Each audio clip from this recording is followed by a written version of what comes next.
shauri namba 8606 mkwaju ya mwaka 2025 la uchochezi na kuchapisha taarifa za uongo kwenye mtandao wa YouTube linalomkabili mwenyekiti wa Chadema Tundu Antipas Lissu limeahirishwa mpaka Julai mosi mwaka 2025 baada ya upande wa Jamhuri kuomba ahirisho hilo. Wakili wa serikali mkuu Nasoro Katuga alielezea mahakama kuwa shahidi namba 1 aliyejitambulisha kama Inspector John ahirishe kutoa ushahidi mpaka pale mtaalamu mchunguzi kutoka kitengo cha uchunguzi wa vifaa vya elektroniki atakapotoa ushahidi wake. Awali shahidi huyo alipokuwa akitoa ushahidi alielezea mahakama kuwa kupitia video iliyochapishwa na chombo cha habari cha Jambo TV ilichapisha maudhui kwa mfumo wa live, yaani mbashara, ambayo ndani yake alikuwa na maneno ya kuonyesha kuzua taharuki. Shahidi huyo ameieleza mahakama kuwa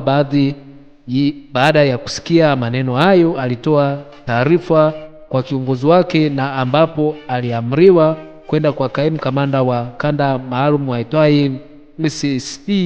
George na kumweleza, na kisha baadaye kupakua picha mjongeo, yaani video hiyo, na kuikabidhi kanda maalum. Shahidi huyo ameieleza mahakama kuwa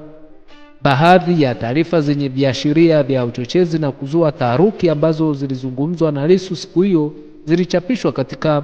kurasa za mtandao ya kijamii na vyombo vingine ikiwemo Clouds TV, Arusha One TV na The Chanzo. Akiendelea kutoa ushahidi huo akiongozwa na wakili Katuga, upande wa Jamhuri uliomba mahakama kusitisha utoaji wa ushahidi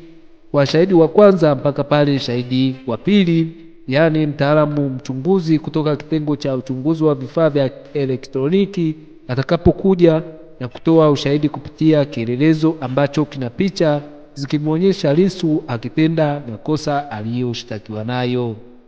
Pamoja na upande wa utetezi kupinga hoja hiyo wakiongozwa na wakili Peter Kibatala ukidai kuwa ni janja za shahidi kupoteza muda. Akihojiwa nje ya mahakama hiyo, Kibatala amesema wanamsubiri kwa hamu shahidi huyo na mashahidi wengine katika kesi. Naam, hiki ndo ambacho kimetokea baada ya mtaalamu wa mtandao kuhusiana na kesi ya uchochezi inayomkabili Mheshimiwa Lissu kuahirishwa.